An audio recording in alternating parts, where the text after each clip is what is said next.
On that topic, you kind of mentioned information. Just to get a sense, I imagine something that there's still mystery and disagreement on is how does the brain carry information and signal? Like, what in your sense is the basic mechanism of communication in the brain? Well, I guess I'm old-fashioned in that I consider the networks that we use in deep learning research to be a reasonable approximation to the mechanisms that carry information in the brain. So the usual way of articulating that is to say, what really matters is a rate code.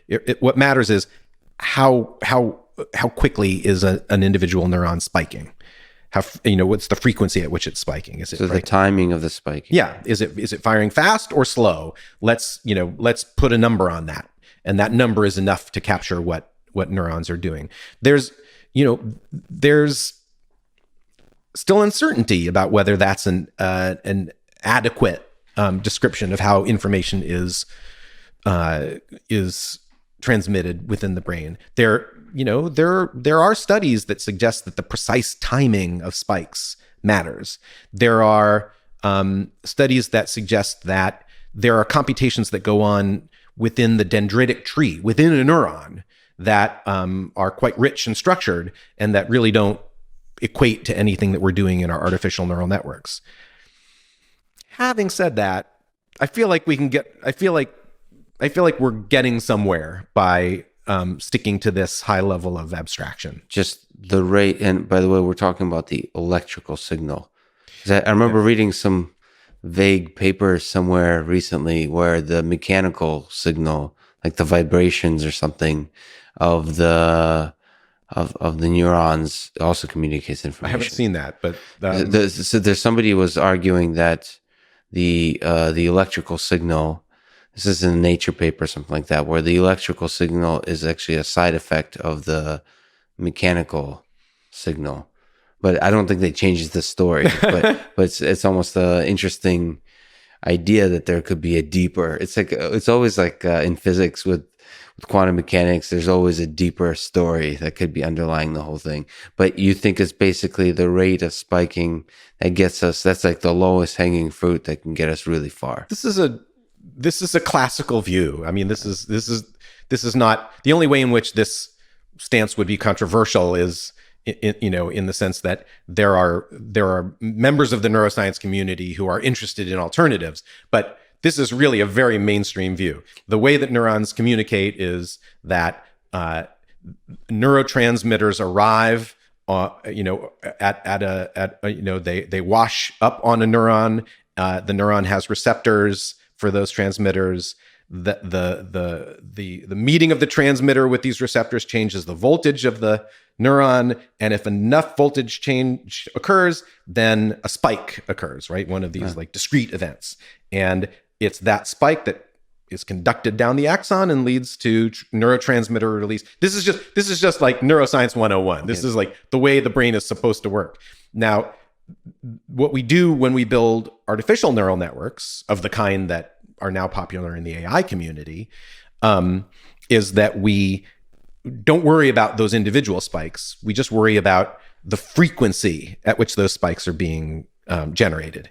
And we consider, people talk about that as the activity of a neuron. And, so the activity of units in a deep learning system is, broadly analogous to the spike rate of a neuron.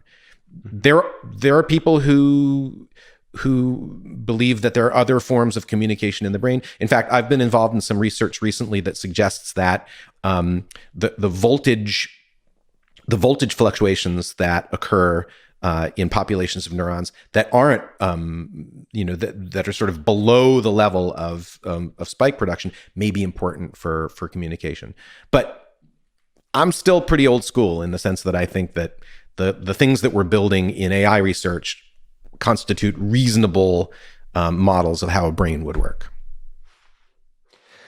Let me ask, just for fun, a crazy question, because I can. Do you think it's possible we're completely wrong about the way this basic mechanism of neuronal communication, that the information is stored in some very different kind of way in the brain? Oh, Heck yes. I mean, I would look. I wouldn't be a scientist if I didn't think there was any chance we were wrong.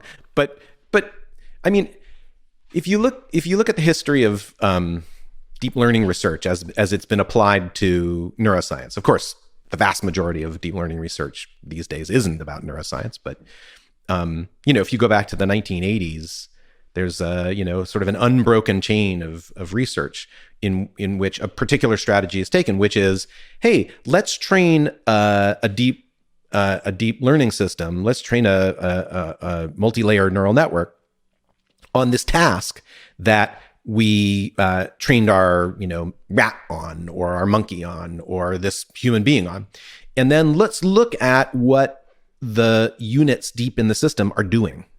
And let's ask whether what they're doing resembles what we know about what neurons deep in the brain are doing. And over and over and over and over, that strategy works in the sense that the learning algorithms that we have access to, which typically center on backpropagation, they give rise to, patterns of activity, patterns of response, patterns of like neuronal behavior in these artificial models that look hauntingly similar to what you see in the brain. And is that a coincidence? At a certain point, it starts looking like such coincidences unlikely to not be deeply meaningful. Yeah. The circumstantial evidence is overwhelming, but it could. But you're always open to a total flipping of the table. Yeah, of course.